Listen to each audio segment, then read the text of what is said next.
The liberating part about fascinating dreams is the fact that they are limitless. They are not creating boundaries or seeking permissions. They are dreaming strong and flying free. Fly if you're a girl, fly if a granny, fly as a man, woman, or none. Just fly.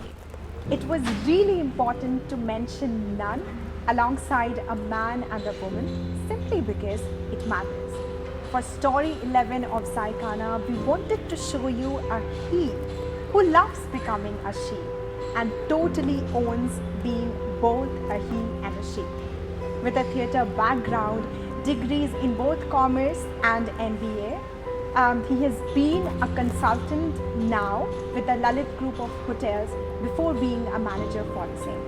This journey and this inspiring ethereal charm of Alex Matthew, who is very popularly known as Maya the Drag Queen, is here to wow you, to make you feel like you want to be a dreamer again.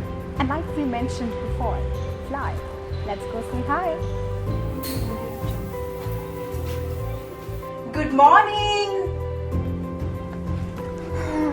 Good morning. Good morning. How are you doing? I'm good. How are you? I'm doing well. What's going on? Oh, I'm just like listening to music and trying to see which book I can read. You read a lot. Yes, I do read a lot. Yeah, it's really required, right? So today's an off day. Yes, it's a Saturday, so it's an off day. What do you do on an off day? What's the regular schedule like? So early morning I wake up, you know, the whole routine, breakfast and all of that, and then I go to gym because I want to like take care of my body. I can see.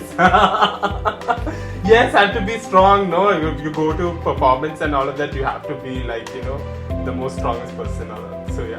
So animated and so theatrical. Is it been in the genes? Yes, it's my mother has been in theatre, and it's from her that I was able to get that bit of theatre in me. And really interesting story because theatre dates back to your early childhood when sometimes she'd show you the Sound of Music, for example, Exactly. as a surprise. When would that be? I think that was really when I was in 7th standard or 8th standard. My mother was actually like, oh, you study really well in the morning. In the afternoon for lunch, I'm going to show you something, a surprise. And you know, as a kid, you'll be like thinking, what is this surprise, right? You'll be so excited that you will literally go and study your life out. Yes. I did that, and my mother showed me Sound of Music. Then the second day, she did the same trick, and she showed us My Fair Lady. Wow. So I'm like, with that, you know, like musicals, I was like so like, oh my god, this is what I want to do at some point of my life. And that's why I started watching a lot of musicals after that. So I think the next musical I saw was Hello Dolly, and so on and so forth. Right. Yeah. And I think that love for theatre started from that early on and somehow caught on to you. You started doing theatre in 2011. Yes. You started in Hyderabad. Yes. How was it? How was the first time doing it? In Hyderabad, I think there was a lot of like people holding me back in terms of work, in terms of people telling me, oh, you're not good, you're not that, and all of that. But I still pursued it. For me, what happened was I actually had hands-on experience with the backstage. So I went in full on with backstage on how backstage would work.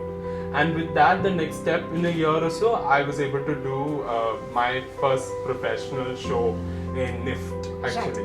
So I mean, that was really big. I played a blind Kathak dancer. Wow. I forgot something. I know it. What is it? Foundation. You're getting ready for something? Yes, I'm getting ready to be a character. A character. So you're going to be acting a character? Yes, I am one of my many characters. What is this characterization about? So, there's something called as being a drag queen. And drag queen means a man who performs as a woman on stage, and it is the overtlies feminization on stage. Like, if I have to put it in a simpler words, I do it 1,000 times on stage, being a woman. Right. Exaggeration, those could be exaggerated femininity. Right. Could be the other way to say it. So that's what I do on stage. And this idea of becoming a drag queen, was there an inspiration behind? Because I do understand that you did watch a lot of movies. So for me, I started watching a lot of movies, and I came across this movie called as Mrs. Starfire. Right. And then when I got to know that, oh my god, if Robin Williams can do drag, I can do drag too. Right. And with that, I was like, okay, computer, I will start making his character known as Maya. Or when I started, it was known as Maya Ma, Right. which means mother of illusion or mother of magic. Yeah. And then I was unstoppable after that. Yeah, absolutely. When there is magic with a lot of dreams and passion, you definitely end up becoming unstoppable. Yeah. So this journey of drag, when was the first time you performed a drag show, like a proper drag show? My first time that I performed as a drag queen was in school. Right. And that was just like through an accident. Uh-huh. I was like, hey, I went and spoke to my mother, and I'm like, Mama, I want to be part of this fashion show. Sorry, not fashion show, the fancy dress competition. Uh-huh. So then with that, my mother was like, okay, this is just a one-time thing, Yeah. let's just do it. Yeah. And then my mother, I got dressed up, and this is all the Malayalis would know it. This person is known as Nagwali from the movie Manichitra Tar. Okay. With that, I performed on stage and I got the first prize. This was in standard 11. 11, yes. Right. And I was like, it was a sign actually from the universe saying that this is your calling, you should pursue this, that sort of thing. Right. But you know how it is, right? How is it with the Indian society? So it was more like my mother was like, focus on your studies, Yeah. get the job and all of that stuff. Coming to Bangalore, and this was like in 2014. I had this idea running in my head, just that I was not sure. And it was September 2014 that I had my first ever drag show. Right. And I just wore my mother's sari basically. Right, and that was the first time ever. From that to being featured on Vogue, Yes. being on the Vogue cover, being featured across all these big publishing houses and magazines like BuzzFeed and a couple of others, to going on to be a 3-time TEDx speaker. Yes. And we're very proud of the fact that you are the only and the first drag woman to have been performed at an IIT. Yes, Yeah? drag performer, yes. I've been when I went to IIT, I was really scared because they are all engineers and they are like the most intellectual form of human beings that you come across, right? So for me, I was like, oh my god, how are they going to judge me and all that? That I realized that they are practically clueless about being a drag queen and being part of the LGBT community. Now, drag is not meant to be connected with sexuality or gender. Right. It is like if a straight man or a straight woman wants to be a drag queen, they can be a drag queen. Totally a drag choice. queen or drag king can Right. be, yeah. So if it's a male who is portraying a woman, it will be a drag queen. Yeah. And if it's a female portraying a man, it will be a drag king. Yes, that's right. And even trans men can also perform in drag as well. Right, absolutely. That sounds super interesting. So, definitely I'm loving the whole conversation with you, Alex. But as you are in the process of becoming one of your characters, is it a possibility that I get to talk to the character that you're becoming today? Sure, but you have to give me time and space to get ready. Absolutely. What's the name of the character? What is this about? You get to know. I'm looking forward to it. I'm going to wait for you outside. Yes. And good luck. Cannot wait to see you. Thank you so much.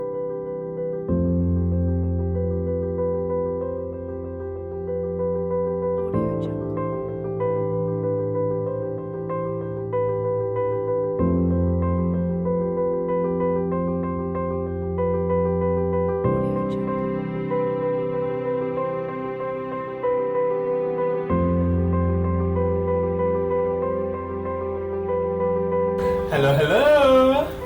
Hello? I'm ready. Ready to come out? Yes, coming out. Okay then. Already beaming with joy to the vibe of the sassy Eliama that I'm meeting.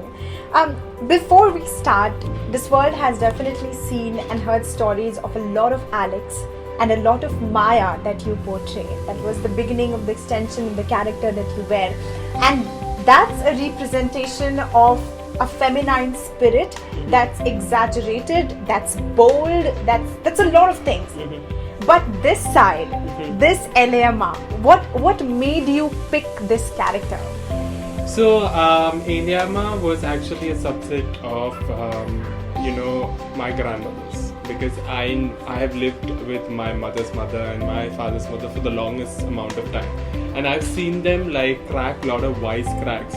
Sometimes they give solutions to the world's problems that the world does not have solutions to. Right. So I was like, why not bring this? It's thing is, even as drag queens, we have been hypersexualized in the society. Sure. And I think bringing out a characterization, saying, a grandmother with so much of material, so much of substance that can give it to the society when it's really needed at the moment. Absolutely. So Eliama is that. Is that she's wise, Yeah. she is interesting, she's fun to engage with, and she is actually with a lot of answers that you truly said this world is needing.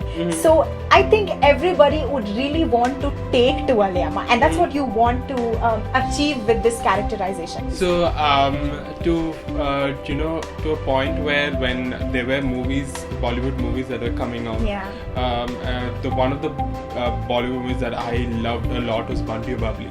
Right. And when I saw the whole bubbliness of Rani Mukherjee and the being that whole zeal of Abhishek Bachchan in that whole movie, but then there was something about Aishwarya Rai that blew me over. I was like, I also want to perform to Kajrare. Kajrare. So I was like, oh my god, when do I get a chance to perform this? So I was like, I will get this chance to perform and I will do it at some point. Right. And that is exactly what I did for my first performance actually. My first performance, I actually danced to Kajrare and I sang a Malayalam song about uppams. Okay. Yeah. Alright. We'll get to that in a bit. But before that, since you are what you are, let's ask you a few questions just to get everybody an idea as to how is a regular day for Eliama go. Is that cool? Cool. Okay. So Eliama is one of those wisecrack granny who actually goes for her morning walk in her shoes and a sari. And she'll buy like flowers and then she will be like visiting her friends and all of that, and then she comes back, reads the newspaper, and then after that she actually gets on to know about what is happening around the world, and then she goes and teaches children. So Totally. and then she comes back and then she just pops up her legs and has a cup of chai and that's what she does. Okay. Is Eliama crushing on someone right now? Oh my god, there's so many crashes actually.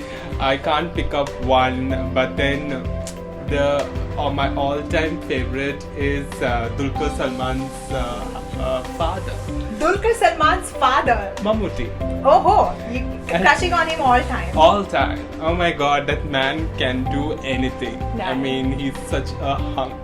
Please. And that's how the byproduct of his is Dulquer Salman. Come on. Sure. You know who you remind me of? Somebody of that level of wit and charm and energy and just that whole vibe. Our very lovable Prime Minister, who I am very happy and boast about. I share my birthday with. Your thoughts? About Mr. Modi ji. The lovable Mr. Narendra Modi. I think for him, I'm glad that he is a great marketing genius. He has marketed him really well. Right. But thoda, you just look at our country's affairs because that is something which is really required. I know you have been traveling all around the world. I'm pretty sure you've traveled all the countries. But your country needs you right now. We need you, Modi ji. And अच्छे दिन gay, lesbian, bisexual, transgender, intersex, queer.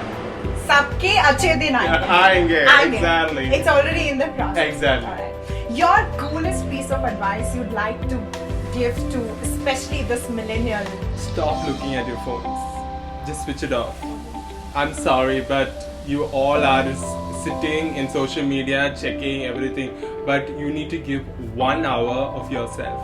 Spend time and get to know yourself. That's something is missing these days. That is so nice, and that's very genuine advice. We need it. Yes. All of us need it. Yes. Your favorite song or a special memory of a song that's very close to your heart? Because I know Alyama sings really well. So, like I said that my first song that I sang was about food. So my first song that I sang is about appams.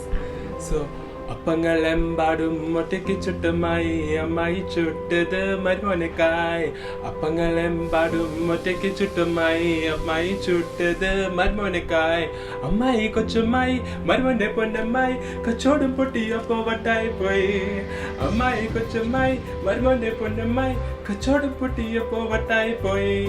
Appangalembadum moteki chuttamai ammai chuttadu marmonekai. Now with this, I am hungry. Let's go and make some appams. You're really gonna make some appams? Yes. Can I join you? Please do. Let's go. Yeah. Because I got to know that you're coming today. I kept the batter ready. I have the so the ingredients are there should be raw rice, then there should be coconut, grated coconut, then cooked rice as well, and with a little bit of yeast and milk. And you prepared the batter and leave it. Yeah. So I prepared the batter yesterday and I left it like for the night, so that you are coming today, so I made it. Alright. Here it is. We can put it on the pan. This is the batter. Very cool. Okay.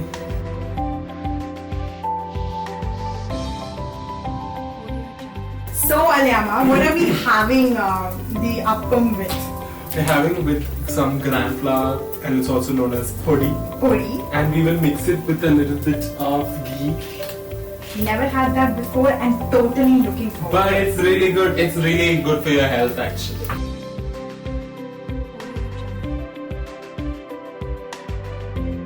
Thank you, Alyama, for doing this. And this is, I have to tell you, I have never been the taster for any of the food stories that we cover.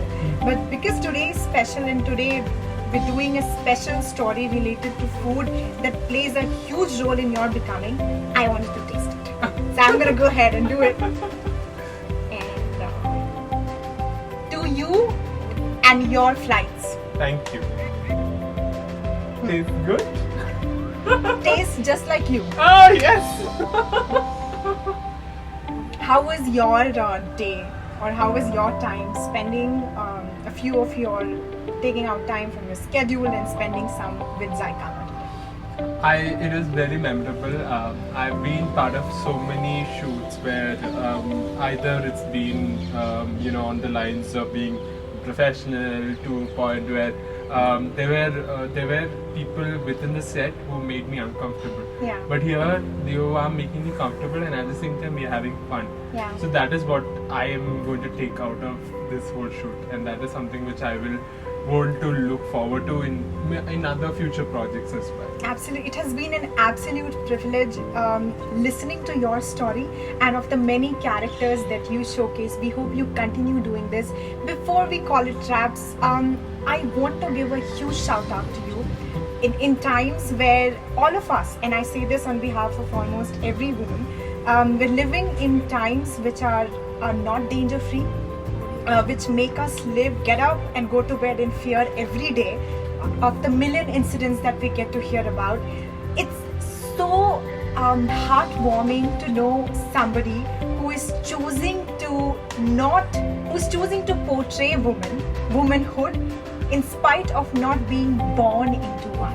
Yeah. And if you are to give one message or whatever you feel about the state that we are in or thing that you embody, what would you have to say about this? In terms of if I'm going to Hinduism or Hinduist texts, I say that I am also a form of Shakti. Yeah. I am, and whoever has written the statement saying that the women is the weaker sex should be slapped on their face. Yeah. Because women are equally, and really there are times when they are more stronger than men. Absolutely, yeah. And I have seen women from my family itself who have been the most strongest women that I've ever seen in my life. So I think yes, we have been facing so much of adversities, Yeah. so much of I would say that is mostly I will never point the fingers to a woman, because we know how to take care of ourselves. We know how it is.